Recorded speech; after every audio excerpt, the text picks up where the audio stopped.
all day.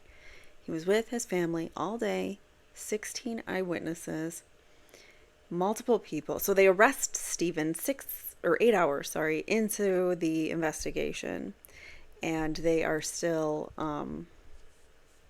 going forward with Steven, even though after he's been arrested, he has all these people signing statements that said, I was with Steven all day. So, and during the time of the crime, because he was at his father's until 4, the crime happened 3 something. So it's impossible that he did it. So, because of his wrongful conviction and because of the fact that they hid the knowledge that somebody confessed to the crime, Steven Avery, he attempted to sue the state or the Manitowoc County, the sheriff, and the district attorney. So as you can see, Manitowoc County, Thomas H. Kasarek, who is the sheriff in his official capacity as sheriff, and Dennis R. Vogel individually with respect only to his executive, administrative, and advice and counsel functions, and in his official capacity as district attorney of Manitowoc County. So whatever that means, but it's Steven Avery versus Manitowoc County, Thomas Kasarek, and Dennis R. Vogel. So let's get into it. The DOJ said that there was no wrongdoing, but Steven Avery lost 18 years of his life because of a bad investigation, because they didn't follow up on other possible leads, and they took a biased woman's idea of who might have done it, and they also they kind of led the witness to pick pictures of Steven by showing her the sketch first, the composite sketch, then she picks him out in the photo lineup, and then he's the only one that's repetitive from the photo lineup to the live lineup. And he was the only one that was used in both lineups. So obviously she's going to pick him. It's the first guy that, she recognizes his face. False memories can be implanted very easily. So that's, I think, what happened. And she believed for the longest time that Steven was her perpetrator. However, he was exonerated after 18 years. And he was supposed to serve 32. Which kind of is surprising to me that he got such a high, so many years. But I guess maybe it was attempted unaliving on her. I don't know. So maybe that's why it was so much. But anyways, all right, so plaintiff Steven A. Avery by his attorneys Glenn Fitzgerald and Albie S.C.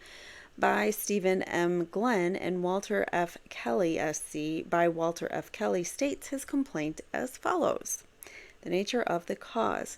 This is an action pursuant to 42 U.S.C. 83 and 85, whatever those are, statutes, and the due process and equal protection clauses of the 14th Amendment to the United States Constitution, seeking to redress the wrongful conviction and imprisonment of Steven A. Avery for felony crimes of S.A., attempted M, yeah, so it was attempted M, and false imprisonment. I mean, I knew that. I read it.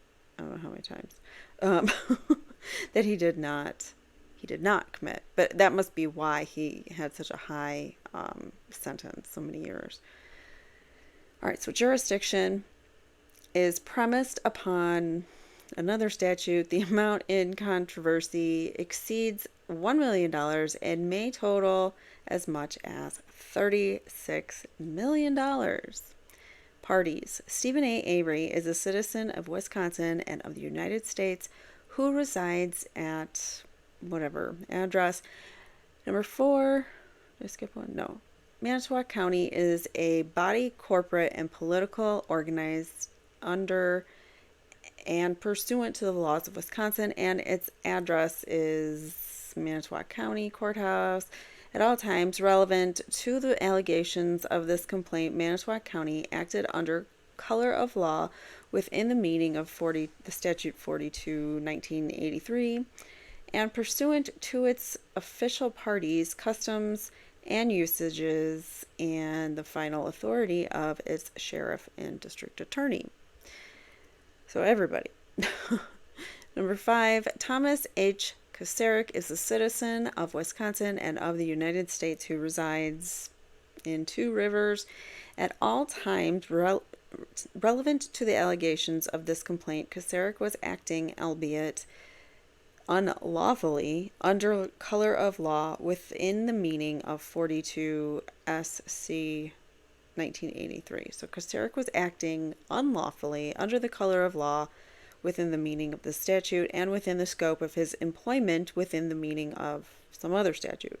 There's a lot of statutes flying around here. Wisconsin statutes. Okay, yes, that was the Wisconsin statute. All right, so Koceric is sued both individually and in his official capacity as sheriff of Manitowoc County, as to which county he is the final authoritative decision maker and policy maker with respect to the office of sheriff in all respects relevant to the allegations of this complaint until January 2001. So he, up until that date, he has been the sheriff. So I am suing him individually as a person and as his role as sheriff for not doing his job. That's what I took from that. All right, number 6. Dennis R. Vogel is a citizen of Wisconsin and the United States who resides at something in Madison, Wisconsin. At all times relevant to the allegations of this complaint, Vogel was acting, albeit unlawfully, under color of law within the meaning of 1983 statute and within the scope of his employment within the meaning of another statute, Wisconsin statutes. Okay. Vogel is sued both individually and in his official capacity as district attorney of Manitowoc County, as to which county he is the final authoritative decision maker and policy maker with respect to the office of the district attorney in all respects relevant to the allegations of this complaint until an unknown date in 1986. So, up until 1986, sometime, he was the district attorney in charge. He was the one who in 85, he put Steven away. In his official capacity, Vogel is sued with respect to the entity of his functions as the district attorney of Manitowoc County in all respects relevant to the allegations of this complaint. In his individual capacity, Vogel is sued with respect only to his executive, administrative, and advice and counsel functions as the district attorney of Manitowoc County in all respects relevant to the allegations of this complaint.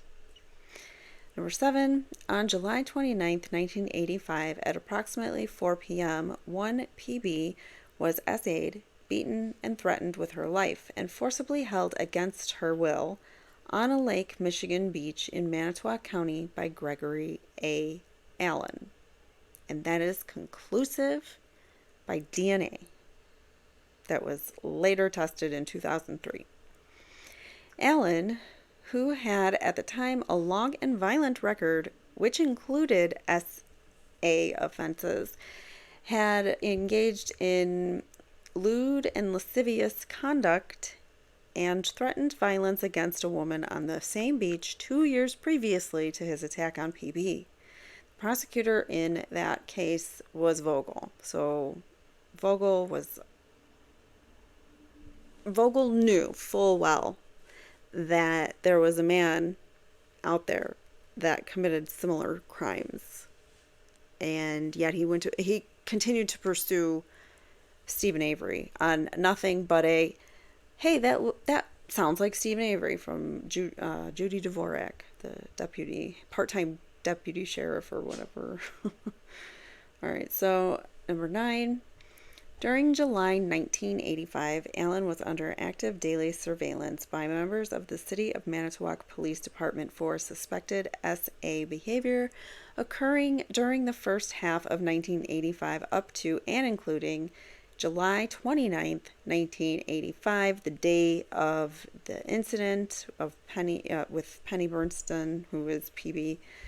In here, they just chose to leave her name out, but it's public knowledge now. So anyway, so 1988, that was characterized in official police records by the city department as becoming increasingly very bold. So they knew that he was escalating in his deviant behavior, and they didn't even think to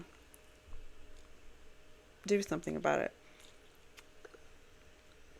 And that's the city of Manitowoc that knew that. It wasn't, this other county calling and telling them that there's, a suspected confession. No, it was the Manitowoc Police Department that even knew of Allen and said he was escalating. He was getting very bold. Number 10, a Manitowoc City Department reported a report dated July 14th, 1985 stated, that was cold.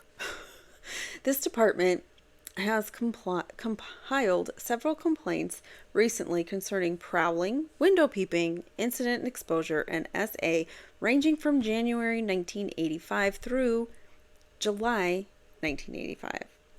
In each case, Gregory A. Allen has been listed as a suspect. Past record and intelligence concerning Gregory Allen reveals he is a dangerous individual with a potential for violence. But yet this individual was not listed as a suspect. They didn't look for other individuals that could have been suspects. So therefore, their investigation fails, in my opinion. Number 11. On July 29th, 1985, the surveillance of Allen by the Manitowoc City Police was discontinued for most of the day because the department's personnel were assigned to cover other calls. Number 12. Allen fit the description of PB's assailant, and Allen's photograph was readily accessible to the Manitowoc County Sheriff and District Attorney. The individual, was he a chief sheriff or whatever, or chief deputy Eugene Couchet, who did the composite drawing. Yeah, that guy. You know what? I could, hold on, I think I have it here. That's it. Let's open this. Open. There we go. All right, so this was my, whatchamacallit?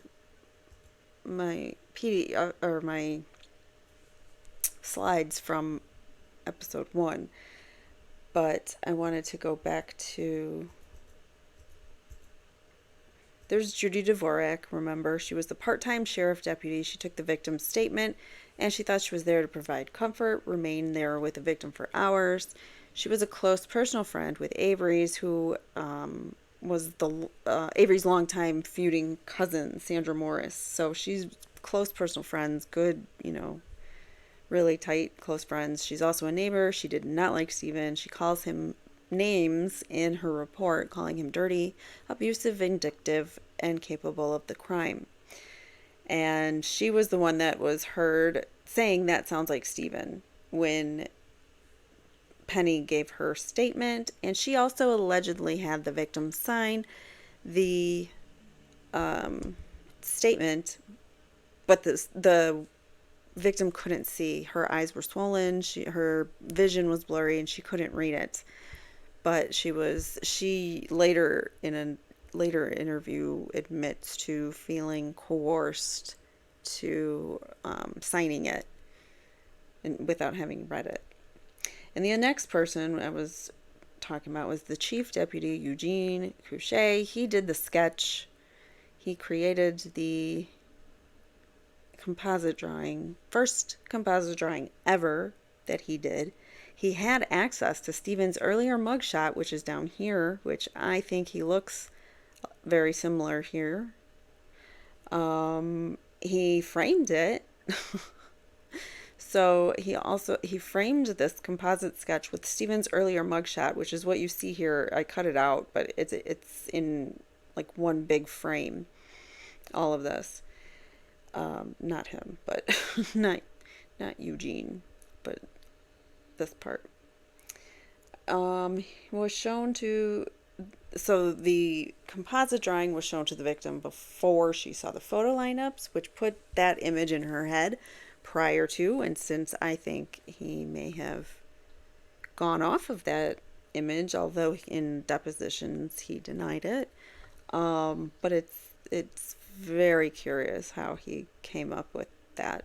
Anyways, he doubles down on his theory though in a deposition. So this is in after 2003 when Steven is exonerated. He doubles down on his theory that Steven was the assailant even though Steven was fully exonerated. So this just proves how biased they were wanting it to be Steven. They wanted it to be Steven. Whether it was or wasn't, they were going to make it fit.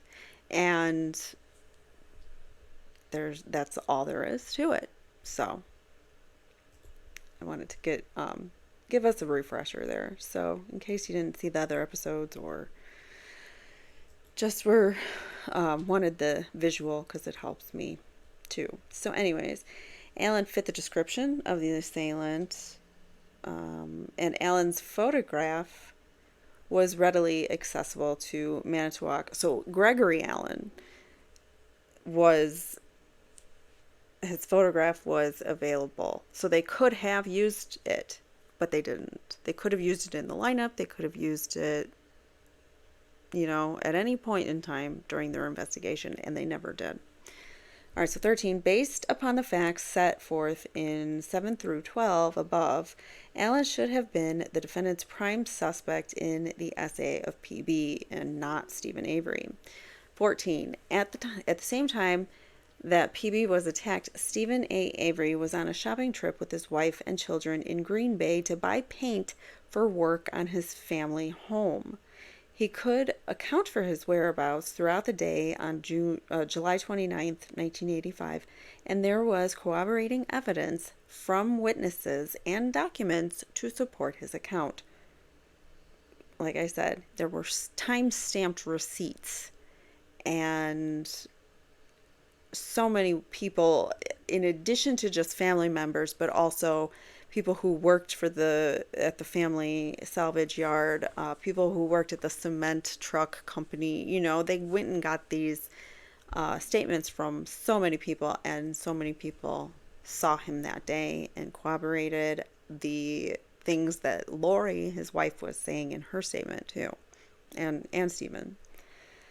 But you never want to just take the spouse's word for it, because she could be covering for the husband. So of course, once they start doing the investigation and everything is corroborating with what Lori says, she's being truthful. All right, so 15, on July 29th, 1985, Steven A. Avery was known to both the sheriff and the district attorney of Manitowoc County, generally in regard to certain prior offenses, and specifically in regard to an endangerment of safety incident involving the wife of a Manitowoc County deputy sheriff that occurred in January 1985. That woman was a friend of Manitowoc County Deputy Sheriff Judy Dvorak. Well, who cares? That woman was also a family member / cousin of Steven's, they both had a beef with each other, so they had an ongoing feud. And she was going around spreading rumors about him. He was trying to get her to stop and took it a little too far. All right, so number 16, there was an attitude of hostility within the Manitowoc County Sheriff's Department towards Steven Avery, and not just him, but the whole family, the Averys themselves. On July 29th, 1985, that included both Dvorak and Sheriff Kucerik, and a similar attitude was shared by District Attorney Vogel. So everybody had the impression that the Averys were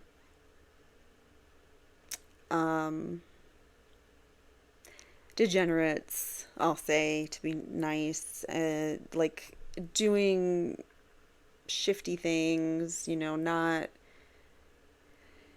not really, contributing to society.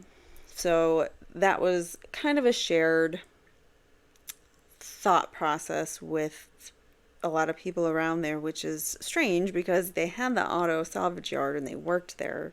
So I don't know, but for whatever reason, the Averys, and I know that there was some stuff with the brother Earl, which was the youngest brother. We'll go back to the family tree.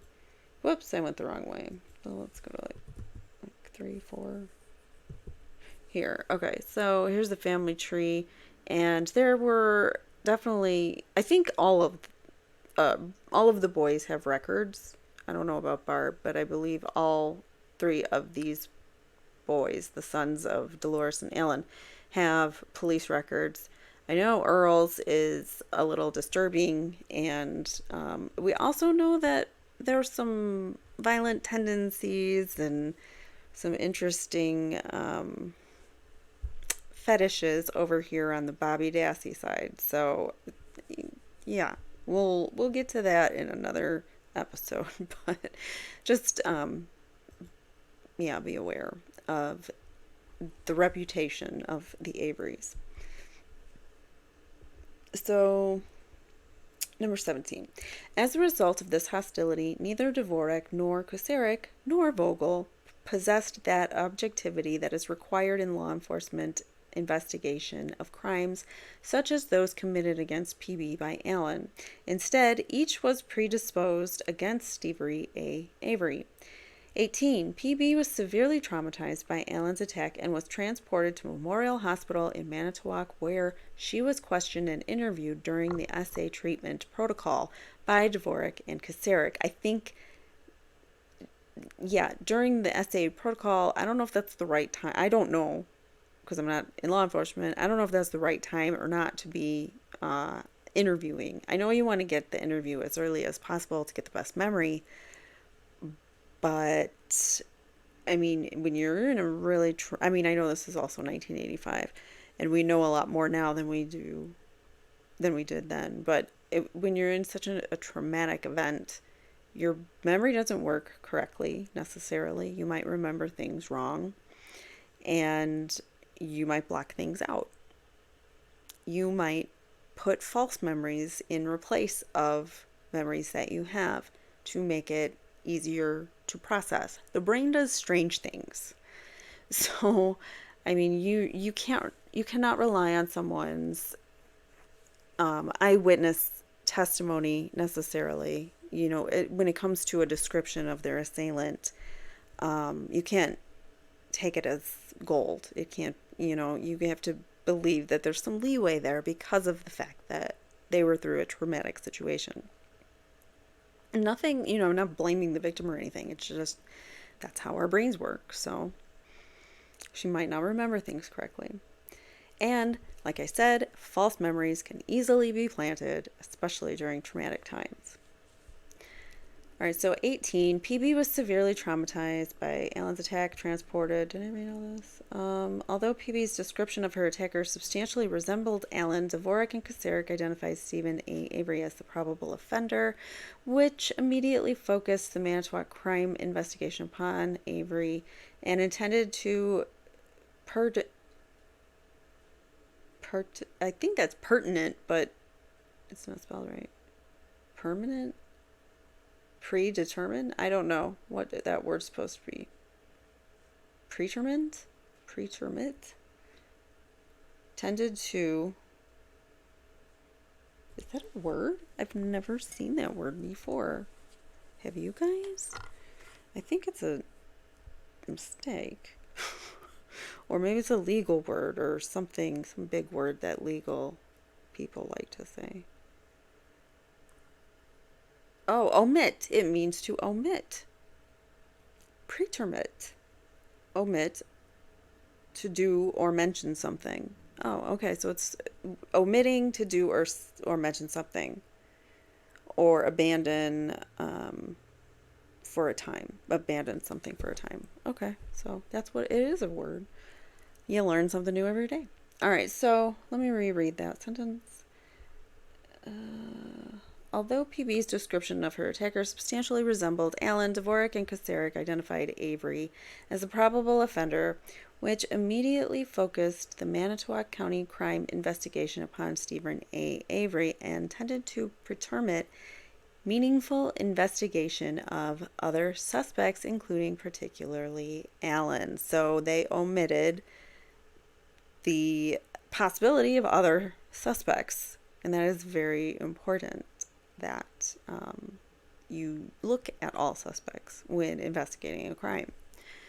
Number 19, Kosarik ordered procedures of victim identification, including a composite sketch and a photo selection process that failed to follow professional standards, presented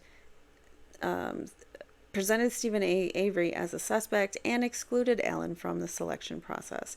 PB was led to believe that the group of photos presented for her viewing included the main suspect, whom the sheriff's investigation considered to be her attacker. Steven A. Avery's photo was included, Allen's photo was not. So we've gone through that. Allen's photo was the only one that was in both lineups, and it's just very biased in the way that they presented the images to her to identify them. Number 20, according to well-known professional victim eyewitness identification principles, once a victim identifies a particular person as the criminal perpetrator, that identification becomes more likely to be repeated on later occasions. PB identified Steven A. Avery as her assailant when she examined the photos presented to her by Kosarik. The subsequent live lineup was arranged just 3 days later by Kosarik, who had since consulted Vogel, and again, Allen was excluded from the array. So it's really hard to choose the actual perpetrator if the actual perpetrator is not in the lineup. You know? Steven A. Avery was included, and PB was advised that an arrest has been made by the sheriff's department. So they already arrested him, and that the arrestee would be in the lineup. So they already arrested him. They said, they are putting these ideas into her head that the person who did this is already in this lineup. So you are going to find one. You're going to find him here. And that gives her the impression that, she has to choose a person. So Steven A. Avery was the only person in the live lineup whose picture was also shown to PB in the group of photos provided to her by the sheriff. Number 21. Although Kosarik had discussed the investigation and conferred with Vogel less than 8 hours after the arrest of Steven A. Avery at approximately midnight on July 29, 1985, and although Vogel had prosecuted Allen 2 years previously for an assaultive SA crime on the same beach, neither Kosarik nor Vogel initiated or pursued investigatory efforts that considered Allen as a suspect, and Kosarik and Vogel cooperated in the planning and execution of the live lineup. So they should have known that this Allen guy existed, Gregory Allen, and that he had similar crimes. So not only did the DA know, but the sheriff knew. They both knew. All right, so Kosarik, 22. Kosarik and Vogel knew in July 1985 about Allen's 1983 conviction for lewd and lascivious and assaultive behavior on the same beach. A report on that incident was contained in the sheriff's file on the investigation of the attack upon PB and was signed by Vogel. Moreover, the sheriff's department knew as of December 15, 1983, both that Allen would expose himself and do things to himself in front of women and children, and that he had a history of SA behavior, violent behavior, including the fact that he was a chief suspect in the unaliving of a 15-year-old girl in North Carolina in June of 1975. I'm really curious about that, and I would like to know more about that and if that little girl ever got justice. So that's awful. All right. So 23, shortly after the arrest of Steven Avery, then City of Manitowoc Police Department Detective Thomas Bergner approached Kasarik and attempted to discuss Allen's history, and his department's current concerns about Allen as a prime suspect in the attack upon PB. It was Bergner's impression that Kasarik knew about Allen and Allen's history. So Bergner thought Kasarik knew about Allen, and yet still had the right guy, you know. Kasarik told Bergner that Allen had been ruled out as a suspect.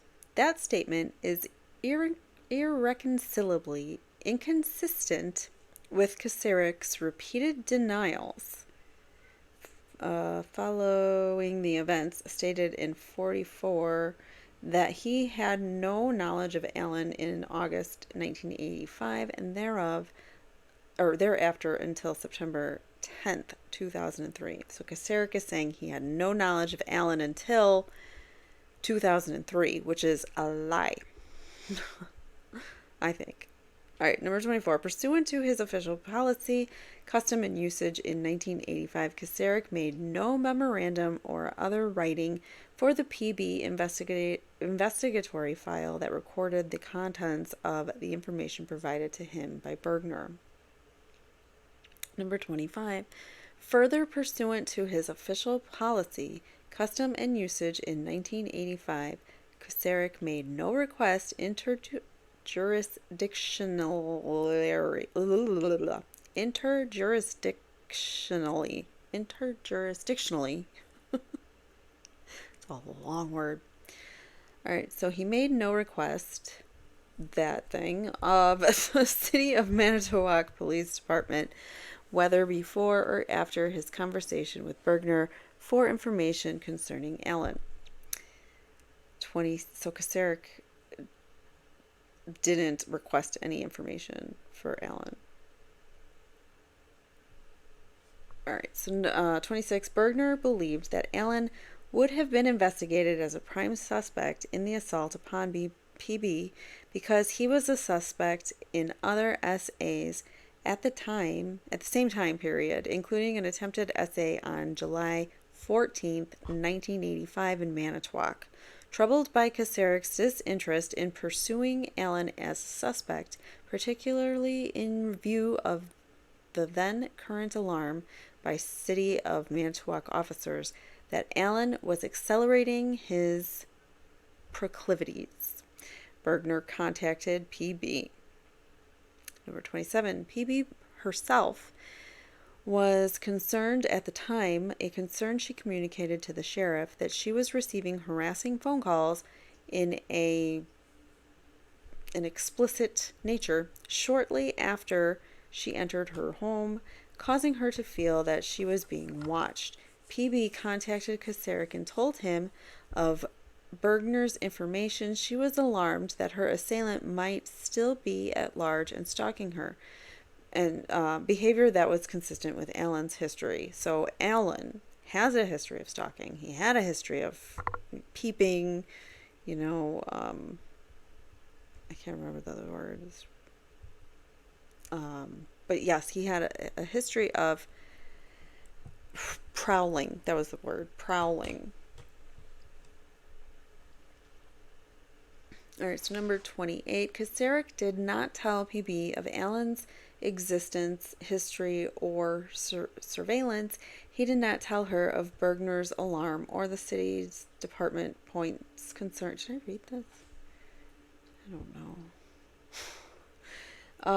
Pointed concerns about Allen. He did not tell her of ruling out Allen as a suspect. Instead, he told her to disregard the matter and that he would take care of it, as the case was within Manitowoc County's jurisdiction. Okay. Number 29, pursuant to the same official policy, custom usage in 1985, as alleged in 24 hereof, Kasarik made no memorandum or other writing for the PB investigatory file that recorded the contents of the information provided to him by PB following her contact with Bergner.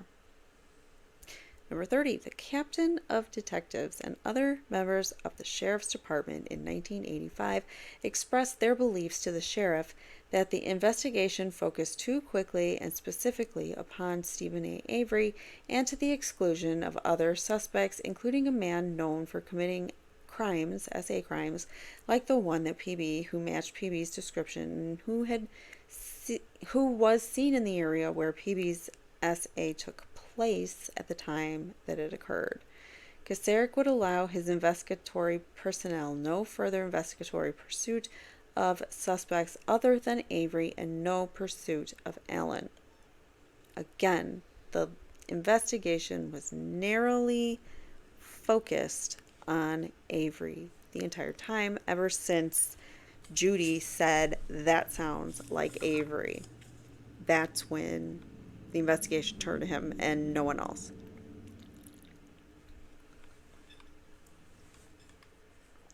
Pursuant to the same official policy, custom, and usage in 1985, as alleged in 24 hereof, Kaseric made no memorandum or other writing for the PB investigatory file that recorded the contents of the information and objections provided to him by the captain of detectives and others within the sheriff department in 1985.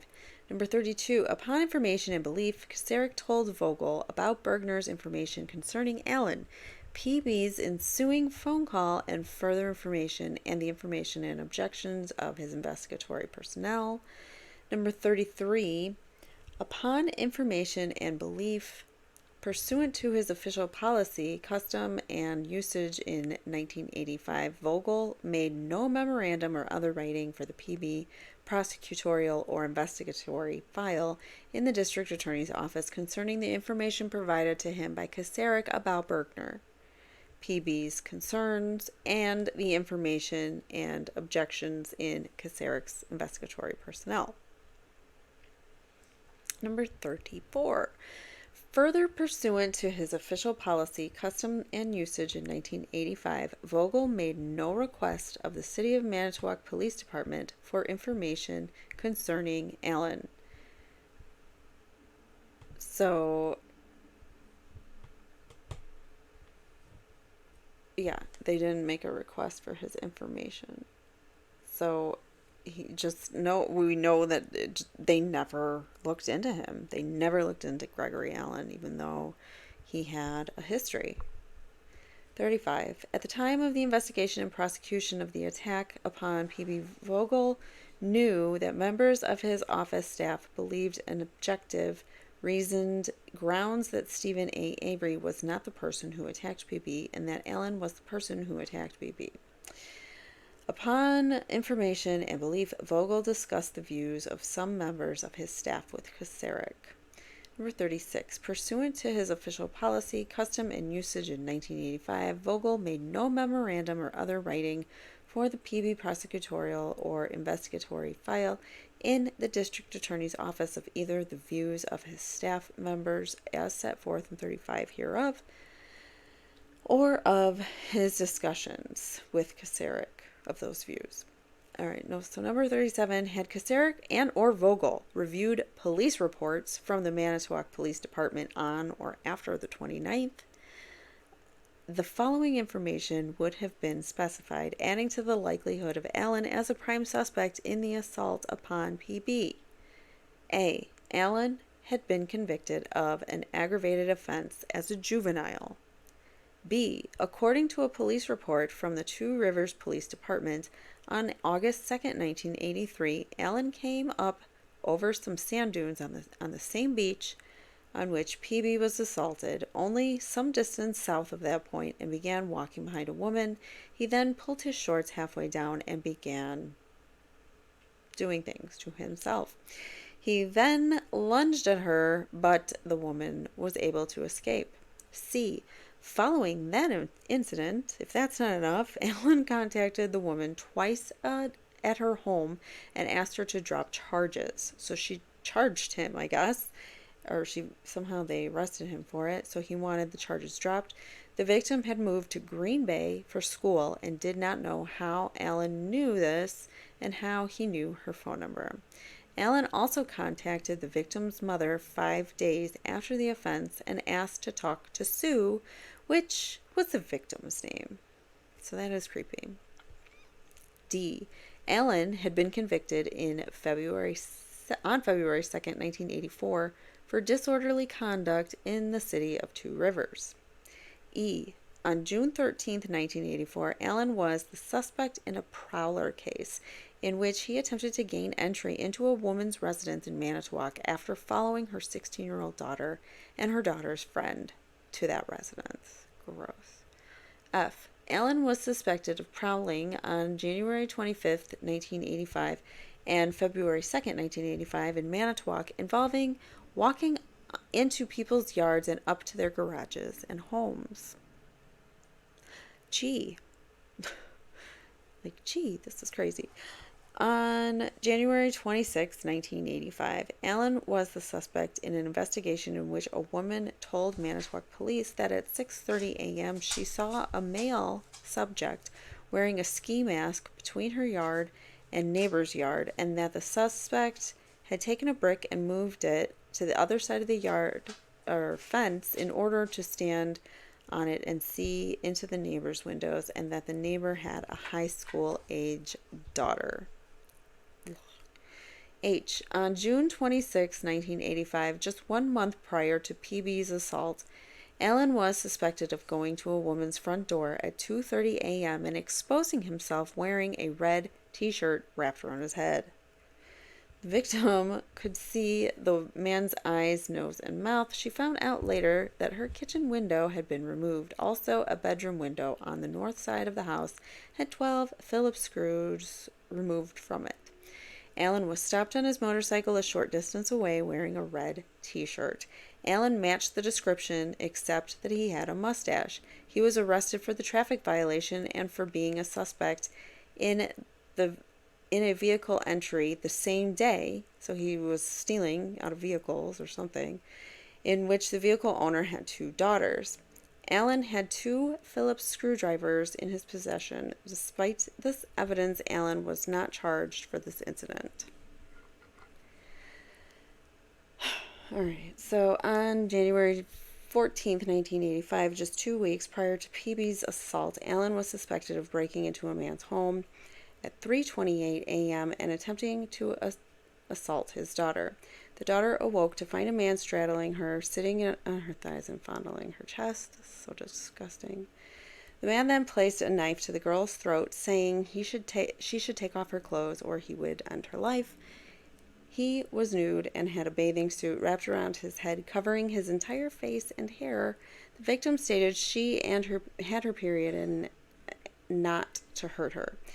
He brought her hand onto his privates and made her do things to him until he enjoyed himself on her nightgown. He asked where her sister was, and she said her sister was not at home, so he knew she had a sister, which is weird. He then ordered her to accompany him to the back door, where he had her let him out of the house. As he was leaving, he told her not to tell anyone or he would end her life. A neighbor stated that he saw a man park his motorcycle near the victim's house at approximately 2:30 a.m. and then walk towards the victim's house. Allen had a motorcycle. Another neighbor stated that at approximately 2:42, she observed a man carrying a picnic bench between her house and the victim's house. I wonder if he went to stand on it to look in a window or something. The suspect had gained access to the house through the window. He probably tried to crawl through it. Another neighbor had seen a man duck into the bushes of the victim's house 1 month prior to the July 14th incident at approximately 8:30 p.m. He saw then a motorcycle parked in front of an elderly couple's house nearby. Alright, so number 38. All the information concerning Allen alleged in all those other sections hereof is material and exculpatory evidence that was timely requested of Vogel and Kasarik by attorneys representing Steven A. Avery and was not provided to them. This was severely prejudicial, and the information would have prevented the prosecution and or the conviction and or the imprisonment of Steven A. Avery between 1985 and 2003. 39. All of the acts and or omissions set forth in these sections committed by Kosarik and Vogel were intentional and or in reckless regard of rights of Steven A. Avery.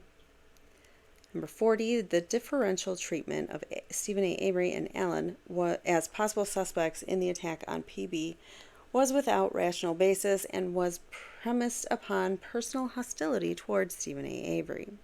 That is true. 41, the policies, customs, and usages alleged in other sections were those of Manitowoc County acting through its highest ranking authoritative law enforcement decision makers in its sheriff and district attorney, and were causes of failure to exculpate Steven A. Avery as alleged in 38 hereof. 42. After his conviction, Steven A. Avery consistently maintained his innocence and sought by appeal and post-conviction remedies to set aside his convictions. His attorneys continued to seek and pursue exculpatory evidence, notwithstanding their affirmative obligation to provide the information concerning Allen alleged in those sections hereof even after Steven A. Avery's conviction. Kosarik and Vogel continued to fail to provide such information to Steven A. Avery or his attorneys, like the fact that they had a confession from someone else. 43. In March 1986, Vogel prosecuted and convicted Allen for the SA, which again brought to Vogel's attention all the exculpatory evidence concerning Allen that should have been provided to Steven A. Avery or his attorneys, because Allen should have been considered a suspect in this, and he wasn't, and that's a big fail on their part. 44. Due to the efforts of the Wisconsin Innocence Project and conclusive DNA evidence, Steven A. Avery was exonerated and released by final court judgment in September 2003.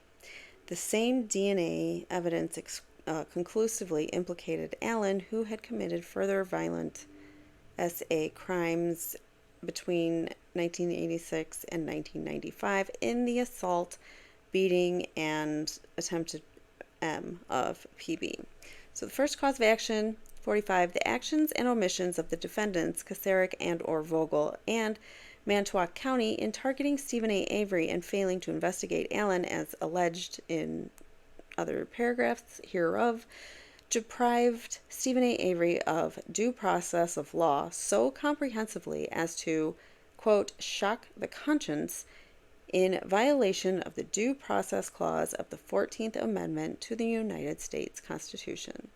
Second cause of action, 46. The actions and omissions of the defendants, Kosarik and or Vogel, in Manitowoc County, as alleged in paragraphs hereof, in their differential treatment of Steven A. Avery and Allen as suspects in the PB assault case upon grounds of personal hostility and irrationality, deprived Steven A. Avery of the equal protection of the laws as provided by the 14th Amendment of the United States Constitution. And I totally agree with that, because if it weren't for Judy Dvorak's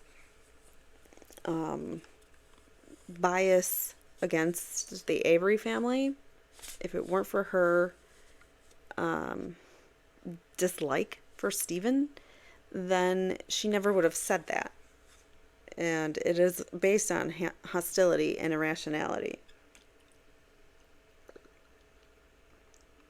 So I definitely believe that his rights were violated here. All right, third cause of action, 47. The action and omissions of the defendants Kosarik and or Vogel and Manitowoc County as alleged in paragraphs hereof, in failing to record or provide to defense counsel for Steven A. Avery material exculpatory evidence concerning Allen that was timely and lawfully requested, severely prejudiced Steven A. Avery and denied him due process of law in violation of the 14th Amendment. Again. Fourth cause of action, 48. The post-conviction continuing failure of the defendants Kasarek and or Vogel and Manitowoc County to come forward with material exculpatory evidence known to them concerning Allen throughout the 18 years of Steven A. Avery's imprisonment constitutes a violation of the Due Process and Equal Protection Clauses of the 14th Amendment to the United States Constitution and a continuing hindrance and obstruction of the due course of justice in violation and the obstruction clause of 42 something. All right, damages. So here's where they get their totals. So as a result of the actions and omissions of Kasarek, Vogel, and Manitowoc County, as alleged in paragraphs hereof, Steven A. Avery has suffered the loss of his liberty and dignity for 18 years. And now it's going on way more because he's been behind bars almost 40 years. What did I say? I don't remember. I did have that in. Let's do like. Oh, here, perfect. Okay, so he has spent so far over 42 years in prison for crimes that he didn't commit. So let that sink in. Well, some he did. He did do some time in his early years for crimes that he did commit, but he has spent 42 years in prison. And he is 61 years old, which means only 19 years of his life have actually ever been out of the prison walls. And again, here is a picture or a progression of, as you can see, how he's aged, and that's all through the prison system. There's only this time here, the only picture he's smiling in, 2003, where he was released from prison, and then 2 years later he's back in prison. So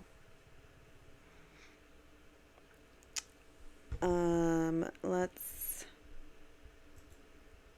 get back to that. So anyways, all right, so where was I? 18 years. So 18 years. I must have stopped mid-sentence. So let's start over. As a result of the actions and omissions of the defendants, Steven Avery has suffered the loss of his liberty and dignity for 18 years, has been treated by society as the worst kind of criminal for 18 years, has suffered the destruction of an ordinary civilian opportunities to work and earn a living, and all economic and social benefits that accompany an earned living for more than 18 years, has become permanently economically and socially disabled, has suffered the loss of personal autonomy and of his most intimate personal and familial relationships. He lost his wife and his close relationships with his children. He ended up, Lori Avery ended up with Peter Dassey, the father of Brendan Dassey, and his brothers. All right, so where was I now? He has suffered the loss of personal autonomy and of most intimate familial relationships, and has been deprived of all the countless experiences of life that accompany free citizenship in Wisconsin and the United States. These losses exceed $1 million and may total as much as $18 million. That's $1 million for each year he was in prison. 50.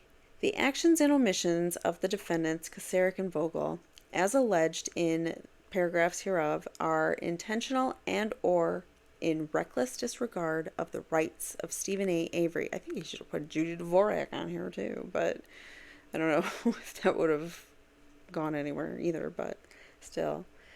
And it's so outrageous as to warrant the imposition of punitive damages upon each of them that exceed $1 million and could total as much as $18 million cumulatively. So basically another $18 million on top of it as a punitive, punishment.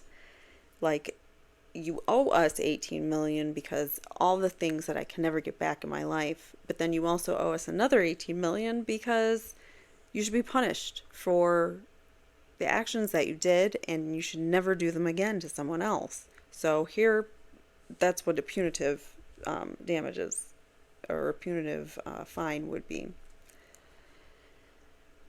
All right, so wherefore plaintiff demands that judge against defendants Manitowoc County, Kosaric, and Vogel for compensatory damages jointly and severally in an amount exceeding $1 million and totaling as much as $18 million for punitive damages against defendants Kosaric and Vogel individually in an amount exceeding $1 million for each defendant and totaling cumulatively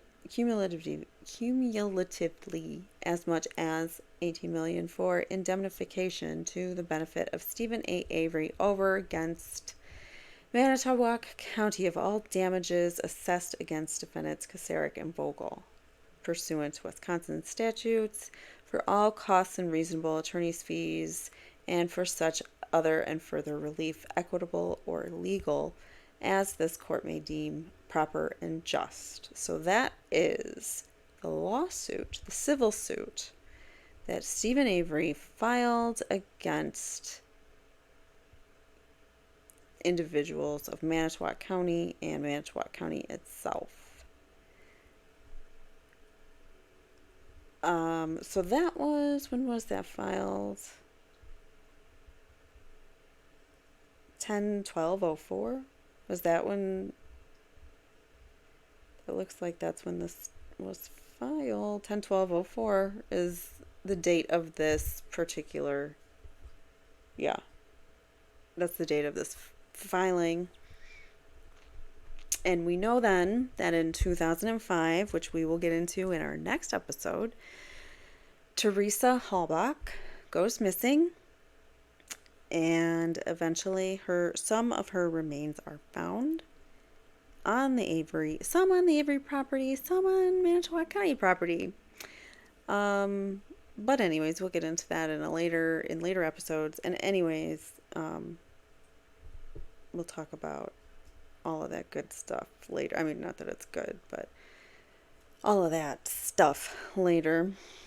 So this was in 2004, and then Teresa goes missing in 2005, and what was it, October, or right at the end of October? And then, was it October? Where did she go missing? Hold on now. I'm getting all my dates confused.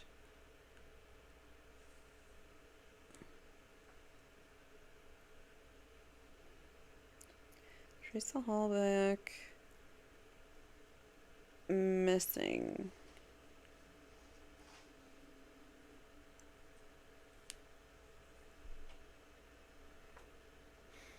On November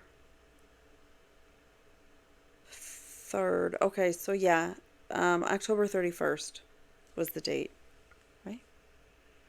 I believe so. October 31st was the date that she went to the Averys. Why is it not pulling up here?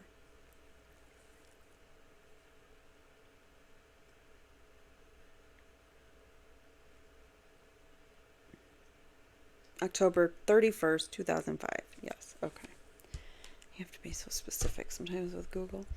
Anyways, okay, so stipulation for dismissal as you can see by this document, this civil suit was dismissed, and the reason why was because he was charged in Teresa's unaliving. And who has something to benefit from Steven going back to prison? Who might benefit from that? I don't know. Kosaric, Vogel, the whole county of Manitowoc. So they might benefit by not having to pay out $36 million. So it kind of looks suspicious to me. I don't know. What do you guys think? Yeah, October 31st, 2005 then. He's arrested a little bit later. But she goes missing on October 31st. And then now we know at this point that Stephen is arrested for that crime for Teresa. And we'll get into the whole investigation and everything in future episodes. But at this point in time, he had just been arrested. He didn't know if he was going to be convicted or not. And he had this civil suit for $36 million, which he didn't have money to continue. He wasn't able to work. He was incarcerated, so he couldn't continue going on with this civil suit. And he needed to settle it in order to pay for lawyers for this new charge that he has, this charge about Teresa Hallback for the first degree unaliving homicide, whatever. So yeah, because of that, he had to settle this $36 million lawsuit down to $400,000. And he happily took it in order to pay for his lawyers. And you know what? I'm sure it was like a sinking gut feeling in his stomach that he had to give up that right that he deserved for that money that he deserved. Anyways, it makes me sick thinking about it. So here's the stipulation for dismissal. We're going to read through that really quick, and then we'll end there. So this is a stipulation, means like both sides agree to it. So they've talked about it, both lawyers, both sides, and they've come to an agreement. So this is the agreement of dismissal. Plug my phone back in so it's charged. All right, so it is hereby stipulated and agreed by and between the plaintiff, Steven Avery, through his attorneys, Walter F.S. Kelly, or Kelly S.C., by attorney Walter F. Kelly and Glynn Fitzgerald, and Albee by attorney Stephen M. Glynn, the defendants, Dennis R. Vogel, Manitowoc County, through their attorneys. I'm not going to read all that. Blah, blah, blah. All these people, Tom Kosarek through his attorneys,